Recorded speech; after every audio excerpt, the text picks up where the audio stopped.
So, without further ado, I'm going to go ahead and do a little readout, just like I did my last video, and explain to you what exactly happened. Okay, so this article is from PBS, and it is called How the Tylenol Murders of 1982 Changed the Way We Consume Medication. Okay. Early in the morning on September 29th, 1982, a tragic medical mystery began with a sore throat and a runny nose. It was then that Mary Kellerman, a 12-year-old girl from Elk Grove Village, a suburb of Chicago, told her mother and father about her symptoms. They gave her one extra-strength Tylenol capsule that, unbeknownst to them, was laced with the highly poisonous potassium cyanide. Mary was dead by 7 a.m. Within a week, her death would panic the entire nation, and only months later, it changed the way we purchase and consume over-the-counter medications. The same day, a 27-year-old postal worker named Adam Janus of Arlington Heights, Illinois, died of what was initially thought to be a massive heart attack, but turned out to be cyanide poisoning as well. His brother and sister-in-law, Stanley, 25, and Teresa, 19, of Lisle, Illinois, rushed to his home to console to their loved ones. Both experienced throbbing headaches, a not uncommon response to a death in the family, and each took a Tylenol extra-strength capsule or two from the same bottle Adam had used earlier in the day. Adam died that very day, and Teresa died 2 days later. Over the next few days, 3 more strange deaths occurred. 35-year-old Mary McFarland of Elmhurst, Illinois, 35-year-old Paula Prince of Chicago, and 27-year-old Mary Weiner of Winfield, Illinois. All of them, it turned out, took Tylenol shortly before they died. It was at this point, early October of 1982, that investigators made the connection between the poisoning deaths and Tylenol, the best-selling non-prescription pain reliever sold in the United States at that time. The gelatin-based capsules were especially popular because they were slick and easy to swallow.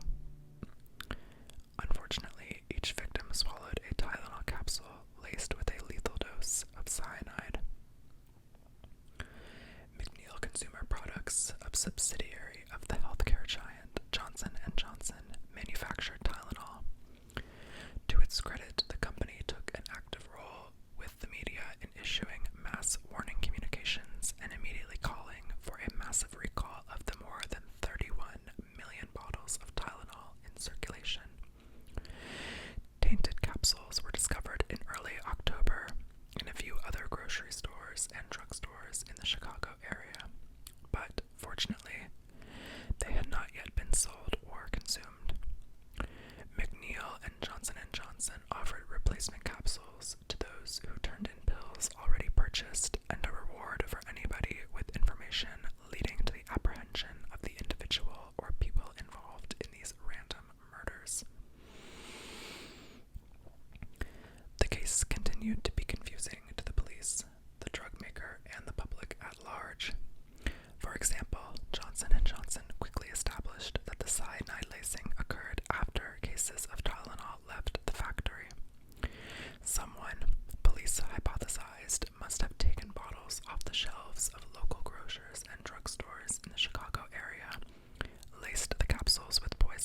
years in prison.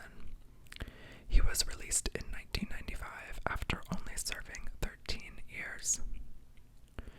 Other copycat poisonings involving Tylenol and other over-the-counter medications cropped up again in the 1980s and early 1990s, but these events were never as dramatic or as deadly as the 1982 Chicago area deaths. Conspiracy theories about motives and suspects for all of these heinous acts, why did I just say it like that, continued to be bandied about on the internet to this day. I've never heard of that word before in my life. Before the 1982 crisis, Tylenol controlled more than 35% of the over-the-counter pain reliever market. Only a few weeks after the murders, that number plummeted to less than 8%. The dire situation, both in terms of human life and business, made it imperative that Johnson & Johnson executives respond swiftly and authoritatively. For example, Johnson & Johnson developed new product protection methods and ironclad pledges to do better in protecting their consumers in the future. Working with FDA officials, they introduced a new tamper-proof packaging, which included foil seals and other features that made it obvious to consumers if foul play had transpired. These packaging protections soon became the industry standard for all over-the-counter medications. The company also introduced price reductions and a new version of their pills called the caplet, a tablet coated with slick, easy-to-swallow gelatin, but far harder to tamper with than the older capsules, which could be easily opened, laced with a contaminant, and then placed back in the older, non-tamper-proof bottle. Within a year, after the investment of more than $100 million, Tylenol sales rebounded to its healthy past, and it became, once again, the nation's favorite over-the-counter pain reliever. Critics who had prematurely announced the death of the brand Tylenol were now praising the company's handling of the matter. Indeed, the Johnson & Johnson recall had become a classic case study in business schools across the nation. In 1983, U.S. Congress passed what was called the Tylenol Bill, making it a federal offense to tamper with consumer products. In 1989, the FDA established federal guidelines for manufacturers to make all such products tamper-proof. Sadly, the tragedies that resulted from the Tylenol poisonings can never be undone, but their deaths did inspire a series of important moves to make over-the-counter medications safer, although never 100% safe, for the hundreds of millions of people who buy them every year. So I remember learning about this case in my psychology class in high school, and it's not so much a creepy, unsolved murder, like a Zodiac killer type situation, but it is much more of a this could happen to me type situation. And it's honestly a little bit shocking to think that at that time, most packaging didn't have the safety seals that we come to expect every single day. Whenever I open even, a can of Pringles, you have the safety seal on top to let you know that nobody else has been, has had their hands inside that can of chips. And I think we're so used to that these days, we don't really remember where all of that came about. And I know people always say this, but laws are almost always written in blood. There's almost always something that went wrong. Maybe not necessarily death, but something almost always went wrong to inspire change. And in this case, it was a very tragic series of deaths that happened because there were no tamper-evident seals on the packaging. Now,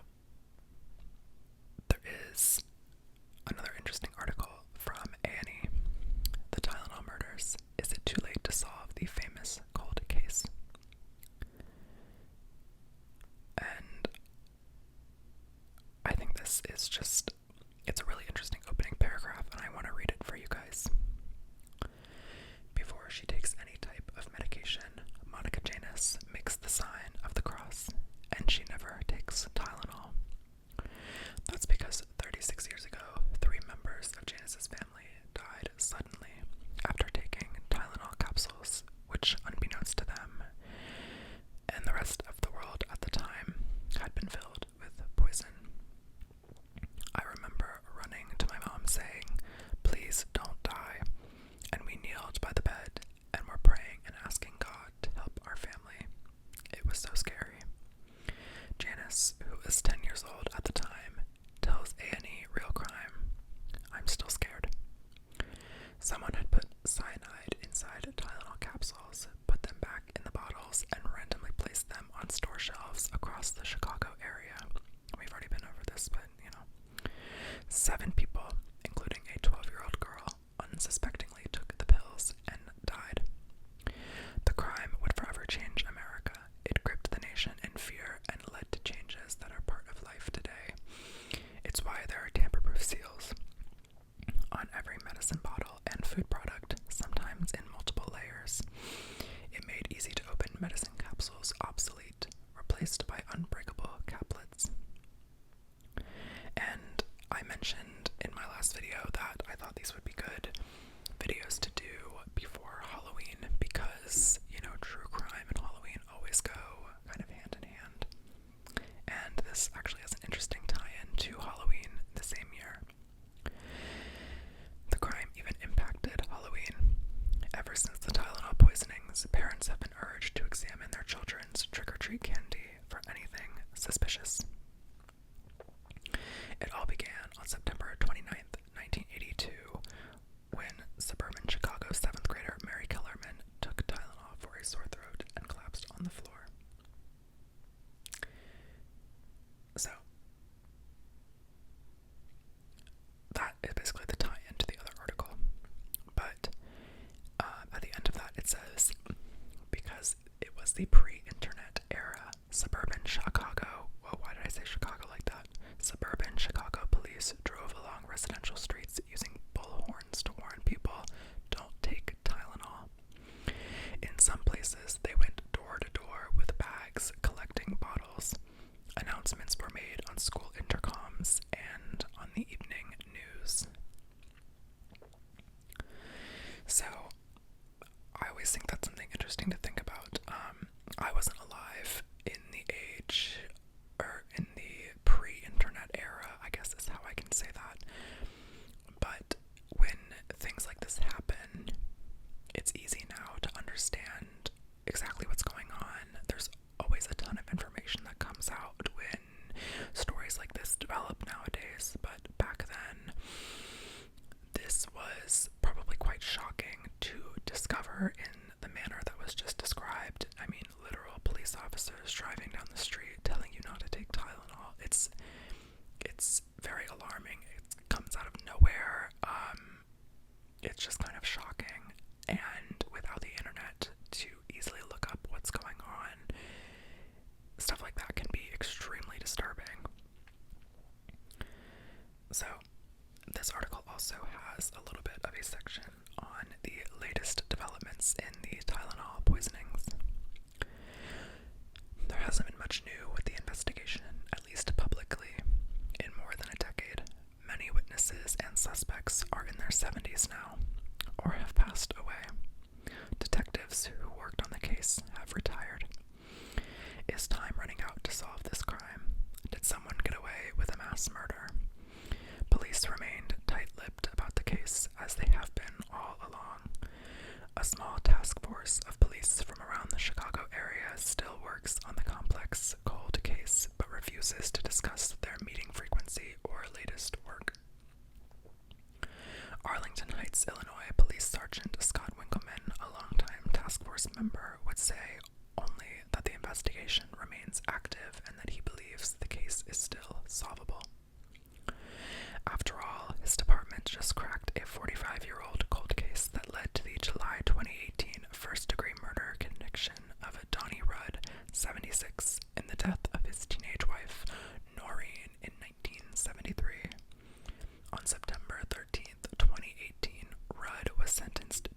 story. Now, this article also mentions that there are a few primary suspects, but I will go into just what this article says to be like the overview of a person that could be motivated to do something like this. So, Joseph Janus, Monica's father, is who's saying all of this, but he says he believes that the killer was someone who wanted to bring down America with some type of terrorist act, not unlike the anthrax scare that happened years later following 9/11. Police examined that possibility, plus dozens of other possible motives, from the philosophical rage against technology to the financial companies that manufacture safety seals. However, many investigators who have worked on the case have had their eyes on one man all along, James W. Lewis. Lewis, who now lives in Cambridge, Massachusetts, was convicted of trying to extort money from Johnson & Johnson a few days after the poisonings, demanding $1 million to stop the killings. Lewis's past is filled with arrests and strange behavior, but he steadfastly maintains his innocence.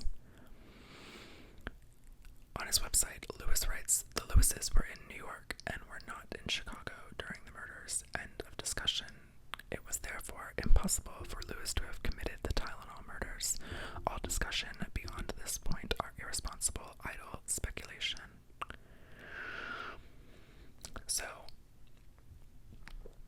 this case is really interesting. I don't think it's ever going to be solved, because as the article mentioned, the people that were likely involved in the case are probably extremely old at this point or have passed away.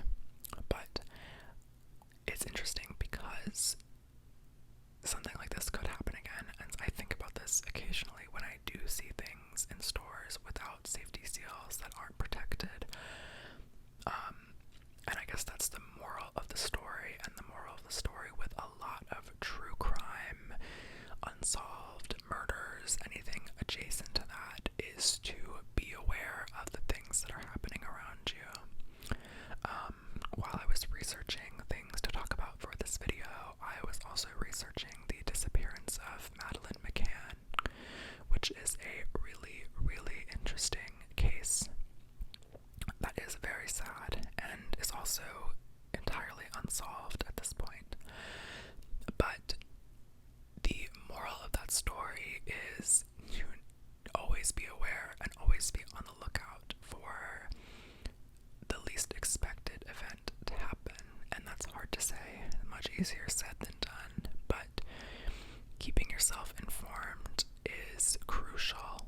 And a lot of these unsolved mysteries open a door or shed a light onto issues that would otherwise go completely unnoticed.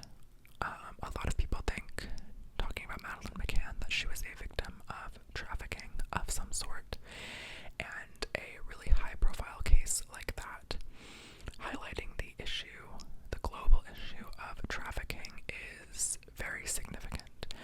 Just like the Tylenol case highlighted the issue of tamper evidence, and understanding what you buy from the store needs to be completely untouched before you consume it in any way. The implications for high-profile true crime cases are really widespread in most situations, and generally lead to tighter restrictions and precautions put in place so that things of the nature of those crimes would not happen again.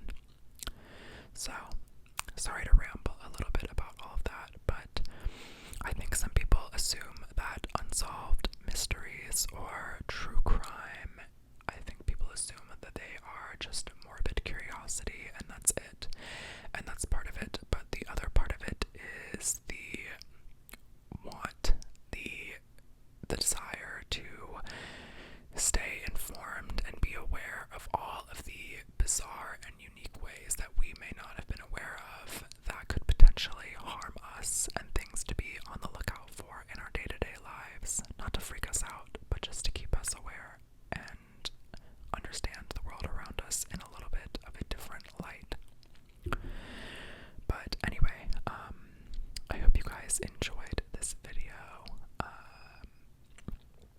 Let me know if you want me to do something like this in the future. I really only did these 2 videos as a lead up to Halloween, but I would be more than happy to do another type of video like this down the line. In any case, I hope you guys have a great night, morning, or whatever, and I will see you in the next